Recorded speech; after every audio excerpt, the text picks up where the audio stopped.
Olá, mais uma vez, dando continuidade ao nosso estudo do livro Ceifa de Luz. Hoje estamos com a lição 63. Emmanuel colocou para nós o título Serve e Confia,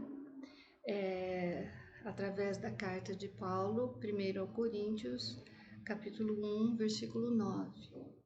Fiel é Deus, pelo qual fostes chamados.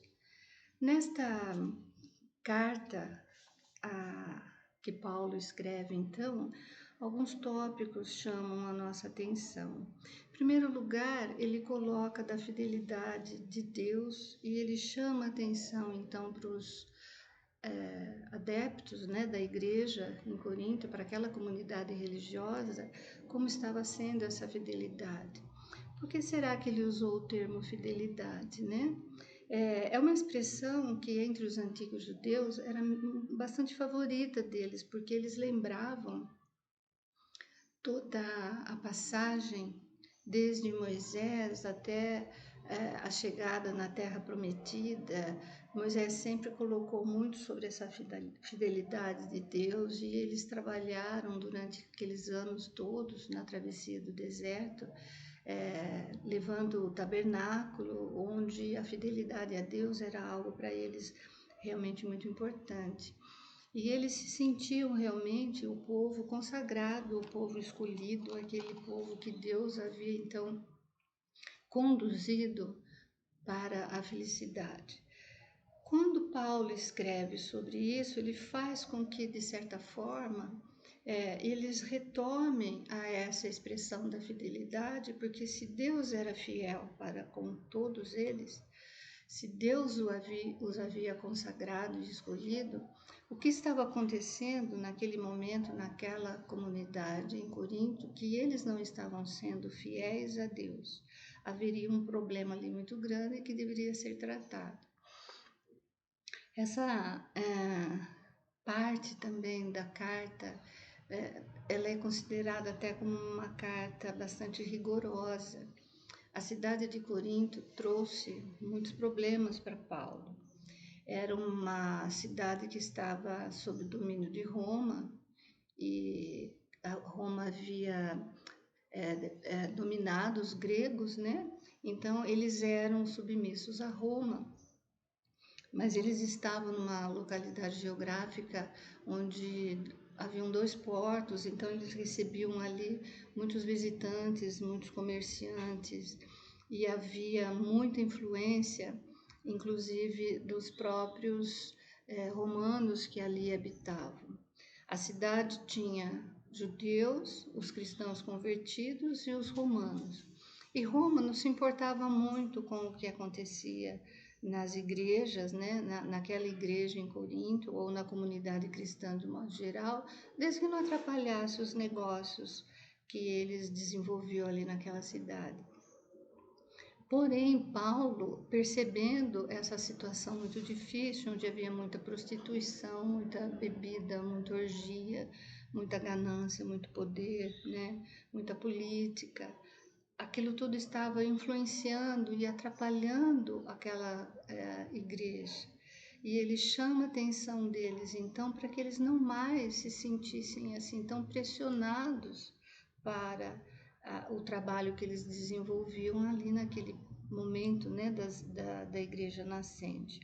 Paulo ficou ali nessa cidade durante 3 anos e ele foi muito amigo do casal Áquila e Prisca, e foram eles que, pelo modelo de espiritualidade, pelo modelo de conduta, fizeram com que Paulo realmente se animasse, e eles fundaram a igreja e Paulo ali ficou por um tempo. Depois, com as notícias que foram chegando até ele, realmente ele sentiu muita necessidade de voltar a escrever, e ele, em determinado momento, não visitava muito, não ia muito à cidade, porque ele também não era muito bem quisto ali. E os judeus da cidade, eles eram perseguidos pelos romanos também em função de Paulo. Então foi uma cidade problemática para ele, mas ele nunca desistiu de conduzi-los. E ele faz então nessa carta a Coríntios um lembrete novamente da conduta espiritual, da postura espiritual que eles deveriam ter, porque eles, se um dia eles foram escolhidos, eles tinham que honrar esse serviço ao Pai. E interessante que Emmanuel dá sobre esse assunto, nessa leitura, o título de servir e confiar, né? Então me faz lembrar também a palavra servo, que é bastante utilizada por Jesus no seu evangelho. Servo é uma palavra hebraica e é uma pessoa que realmente se dedica o tempo todo ao Senhor. Ele fica ali à disposição desde as primeiras horas da madrugada até o Senhor ir dormir. Ele provê, ele satisfaz todas as necessidades, ele fica atento a toda a casa, a toda a propriedade do seu Senhor, e ele faz isso sim com uma dedicação muito grande. Nas passagens do Evangelho nós encontramos várias parábolas onde Jesus usa o termo servo, servo bom, servo fiel, servo mau, servo inútil e assim por diante, porque era uma maneira dele lembrar a todos o que era servir. E a palavra servir também, e aí com confiança, a confiança também denota para nós até assim um sentido psicológico, né? Porque é a intenção que alguém tem em aceitar a própria vulnerabilidade, mas também ficar sob a guarda de uma outra pessoa, sobre os cuidados de uma outra pessoa e se sentir bem sendo cuidado. Então você é fiel, você confia, porque aquela pessoa lhe dá também o respaldo necessário para a sua vida ser feliz. E é interessante que Emmanuel casa com essa frase de Paulo: fiel é Deus pelo qual fostes chamados. Importante então que a gente possa pensar no contexto sociocultural do momento em que Paulo realmente escrevia, né? Do momento em que ele viveu ali. Alertando que essa fidelidade ela tem que existir sempre, ela não pode estar aliada a outras pessoas ou outros assuntos que regiam ali a maneira como aquela cidade se comportava de uma maneira até promíscua, né?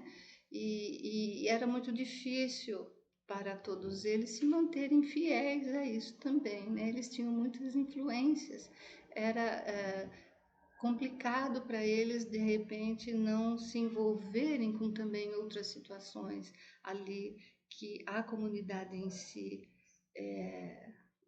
realizava.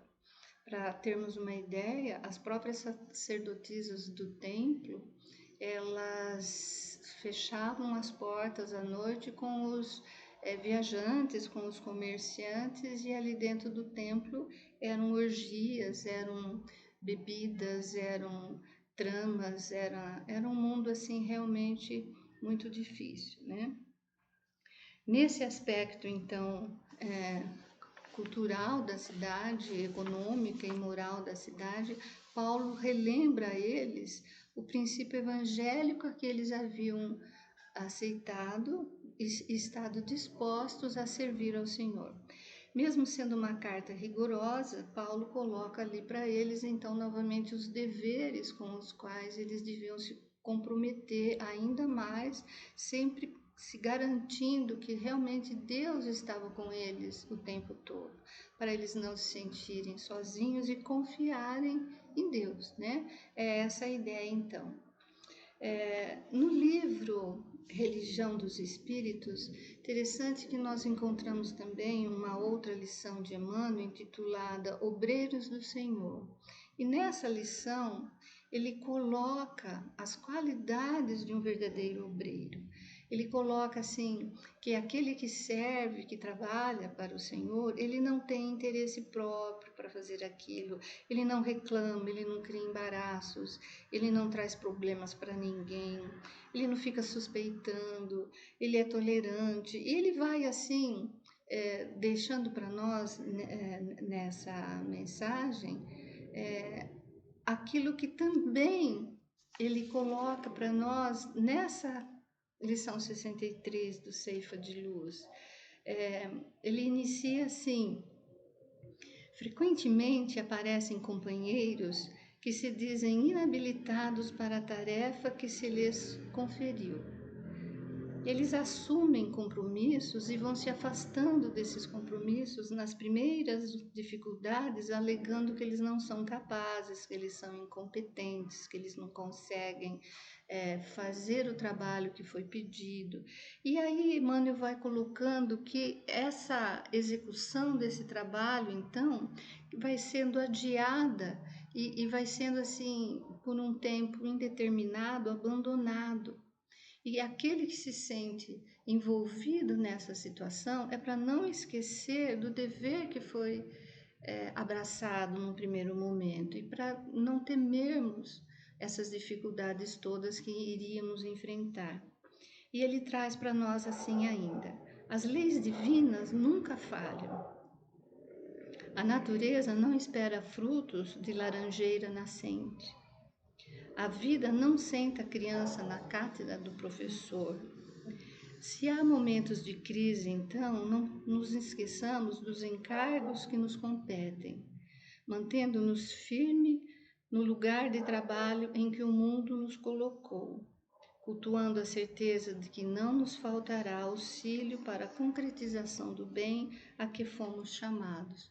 E ele continua falando e lembrando as palavras de Paulo, então, da fidelidade a Deus, do quanto é importante nós não nos separarmos desse primeiro objetivo, dessa meta, porque o importante para nós é nos sentirmos realmente seguros e firmes com a proteção do Pai, né? Ele está sempre conosco. Na verdade, o servo, o obreiro, aquele que se propõe a trabalhar, aquele que se propõe a fazer algo, ele segue servindo, seja encarnado ou desencarnado, em qualquer campo ou situação que ele for se defrontar. Essa mensagem de Emmanuel é bastante significativa e traz para nós uma esperança muito grande. Ele faz nos lembrar que o que Paulo escreveu naquela época não é válido só para aquela época, é para todos nós hoje. Se Deus está conosco 24 horas por dia, será que nós estamos com Deus essas 24 horas também? Será que nessa reencarnação nós estaríamos então usando de todos os recursos, de toda a nossa boa vontade, de toda a confiança com Deus nas tarefas que assumimos, sem esquecer que podemos mudar de repente de um local, de uma cidade, mas o trabalho a que nos dedicamos e aquela disposição de servirmos ao Senhor, ela não pode terminar nunca, né? Porque Deus conta conosco e nós também temos que mostrar essa fidelidade à outra. Encontrei também no livro Jesus no Lar uma lição muito interessante. Na lição número 5, Neio Lúcio traz, através do Chico Xavier, um título que chama O Servo Inconstante. E é interessante notar que aqui também existe muita correlação com o que Paulo escreveu a Coríntios e aquilo que Emmanuel escreveu para nós no Ceifa de Luz. Ele traz assim que uma história onde a pessoa, ele suplicou muito e depois de ter conhecido a Boa Nova e todas as maravilhas da divindade, ele queria se colocar a serviço e ele pediu muito para isso. Então Deus envia-lhe um mensageiro e coloca-o a trabalhar naquilo que ele sabia fazer, porque ele era um escultor. Então, no primeiro momento, ele vai trabalhar para esculpir mármore, mas aí ele não fica bem com o patrão, ele reclama que o patrão não era bom, ele sai. Aí ele vai esculpir na madeira, mas também aí não deu certo, ele pôs defeito.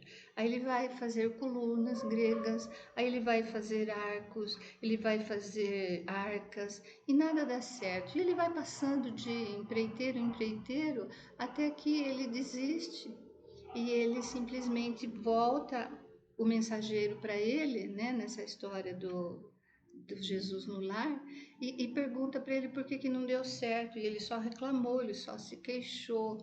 É bem assim a não qualidade daquilo que Emmanuel coloca para nós como um obreiro, né, do Senhor. Ele só pôs defeito em todo mundo, ele só se queixou. E esse mensageiro fala para ele isso: você não tirou benefício próprio, você só se queixou e julgou os demais. Me lembra aqui também, nessa história, realmente a lição serve e confia, né? Que é para não ficarmos preocupados com o outro, é para servirmos confiantes no trabalho que Deus nos colocou ali.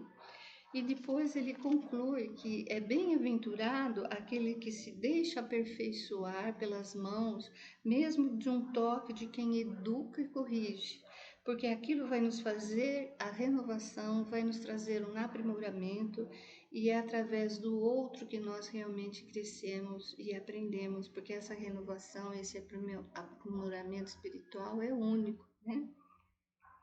Então, para concluirmos essa lição tão bonita do servir, de confiar sempre e de sermos fiéis a Deus, porque fiel Deus é conosco, possamos nós servir sempre confiantes, possamos estar sempre com Jesus a nos trazer